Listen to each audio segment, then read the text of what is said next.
and this is the global forecast for 2026.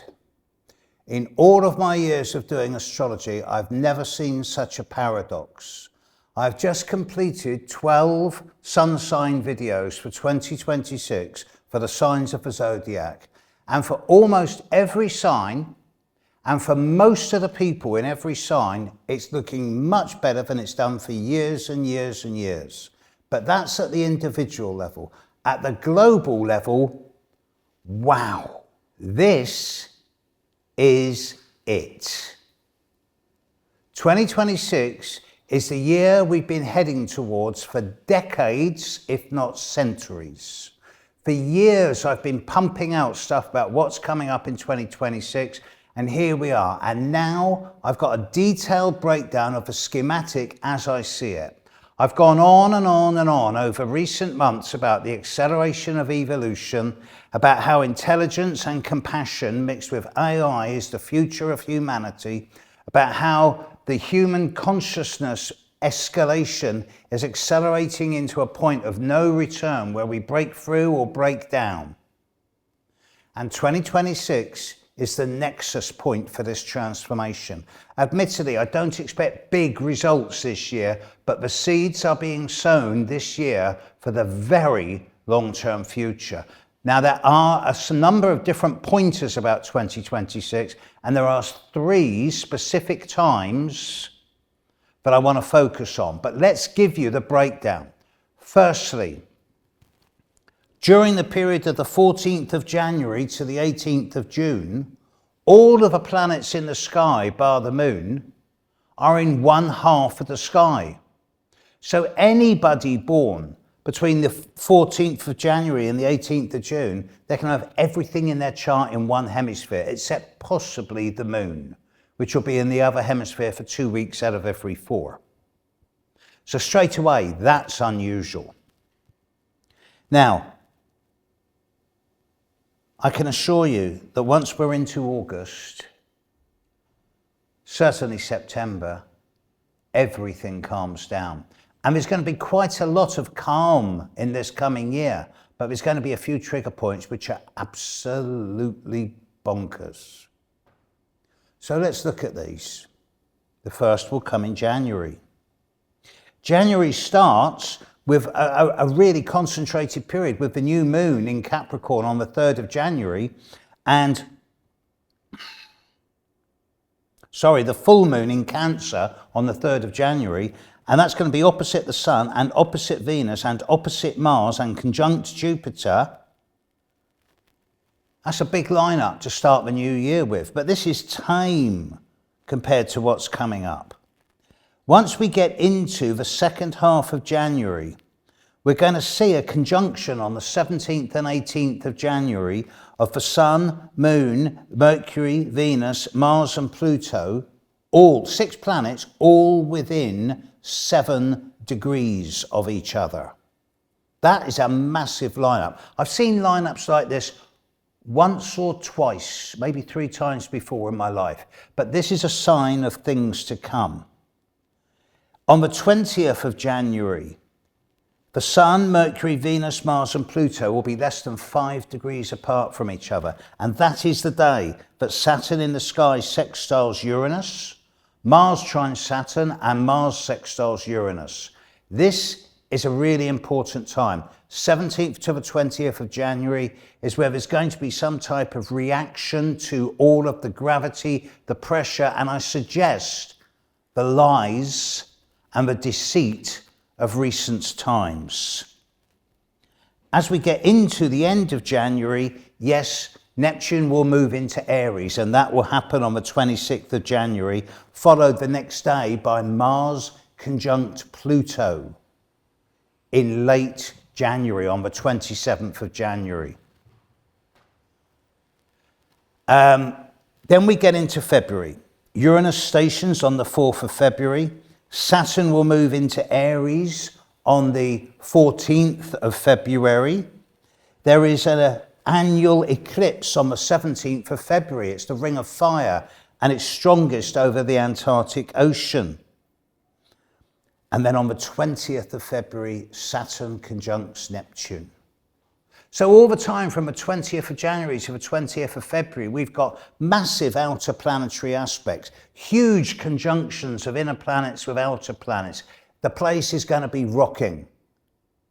The place is going to be rocking. There's going to be so much going on, you won't know where to draw breath. And then, as we get into the end of February, things calm down for a time. March is relatively quiet. There is a total eclipse of the moon on the 3rd of March. Don't see that as that significant. Well, I hope I'm wrong on that. I hope I'm not wrong on that.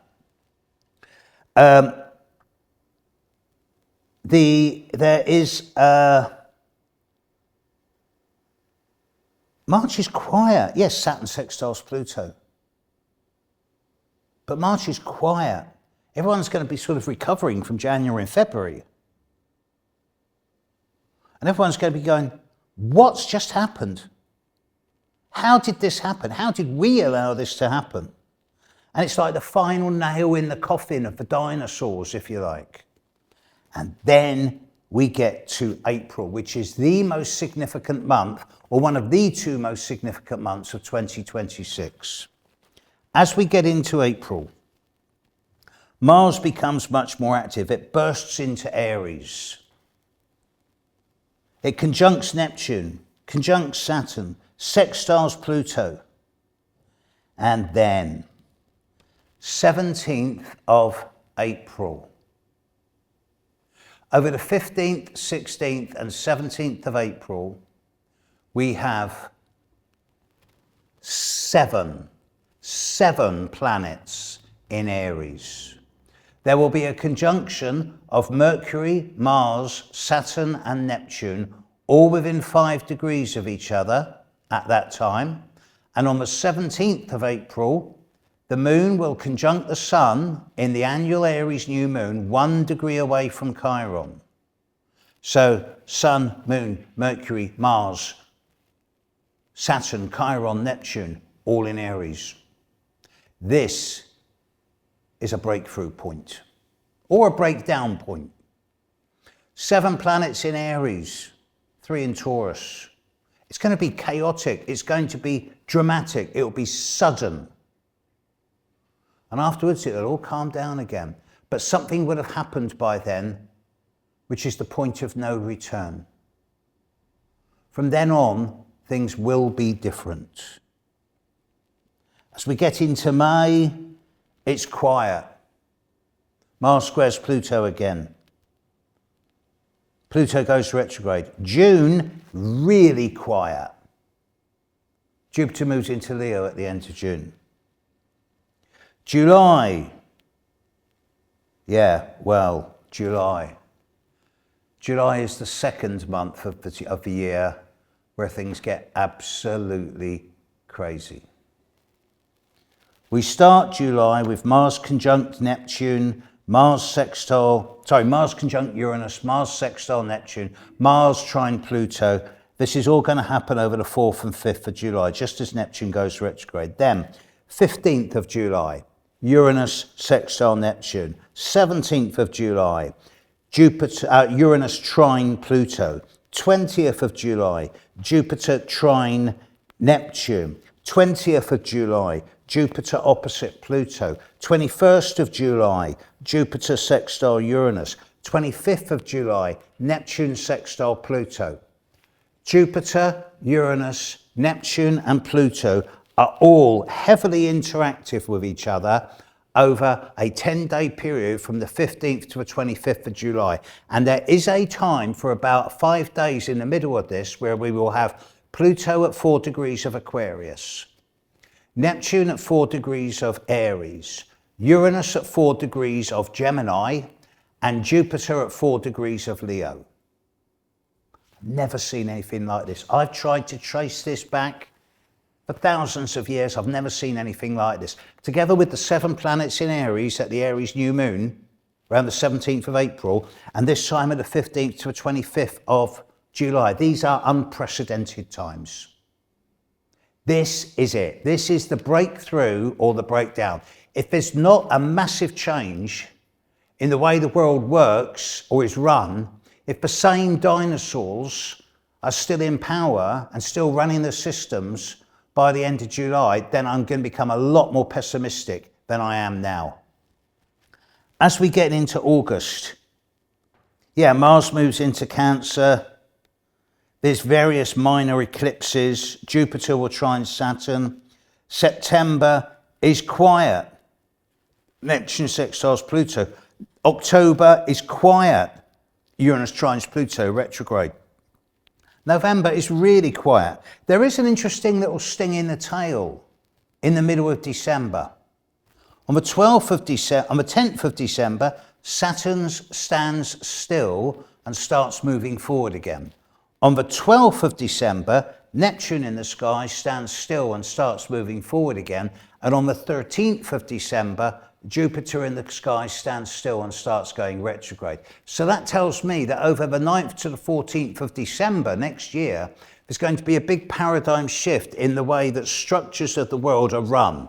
There's going to be various implosions and explosions where old orders are going to be lost, where the birth of the new is going to be becoming more and more evident. Now, I've given you the dates. I've given you individual assessments. Let's put it together. January is the last big crisis point. Late January. Mid-April is the time where everything will change one way or another. This will come to a head around mid-July. Now put this on the world stage. It's easy to say we'll see a massive change in the economic and financial systems of the world. That might happen and it will be a side effect. We might see big changes in the way that big business and politics are run. Yeah, this will be a side effect. There's something much bigger than all this coming. I do feel that in certain ways we're going to see massive changes at the very highest levels of politics. In America, in Russia, China is the sleeping giant. I do expect China to be flexing its muscles big time. Pluto is going to pass on both the moon and the ascendant of China over the coming 18 months. They're going to go for it. And Russia and America won't stop them. But these are the big forces, the big dinosaurs. They're unsustainable. They're too top heavy. All of those planets in Aries is about individual human rights. The days of the Capricorn energy of world government and the dominant culture is at an end. We're moving Pluto into Aquarius, Uranus into Gemini. This is the time of new technology. This is a time of a breakthrough in community spirit. I'm suggesting that we're going to start seeing the end of nation states. Single currencies are going to become a global phenomenon. The old systems of two-party politics worldwide are creaking at the seams. There's a re-evolution coming, an acceleration of consciousness, the like of which we've been dreaming of all of our lives and our ancestors have been dreaming of, sat around their campfires for 10,000 years. I may be ranting. Hey, it's my channel. I'll do what I like. I believe this to be happening. I've been waiting for this time all my life. This is the most concentrated time of compressed change in human history. And we're right in the middle of it now. And I'm recording this something like the 10th, 11th, 12th of December. It's coming. Either hide, ignore it, go and take more antidepressants and complain why your buses don't turn up and why the ATMs don't work and why you can't have your normal routine life. Or stand up and make a difference for yourself and the people around you. I'm not advocating chaos or disruption. I don't expect systems to fail. I do expect top-heavy systems to change from being unsustainable to much more accountable and accountability. There's so many secrets about to come out. I can't wait. At the end of 2026, or maybe even by September 2026, I'll be talking to you all and I'll be going, well, I'm really disappointed, or I'm really excited. Because I feel that by then, the seeds of our long-term collective future will have been sown. Times are coming. Use them or lose them. Make a difference in your lives, your children's lives, and the lives of your yet-to-be-born grandchildren and great-grandchildren. They will look back in times to come and they'll go, why didn't you stand up against this? There's a strong similarity to these times to 1939, 1940, 1941, but this is much stronger. It's going to be the most stimulating year that most of us have ever had. I'm going to be doing great things. I'm going to be doing documentaries. I'm going to be doing big conferences. I'm going to be doing so many live streams. I'm getting out there in the world. You'll find out what I'm doing by just watching my channel. I'm going to try and make a difference. I hope and I pray that you will too. Go with love. Catch you later, world. Bye.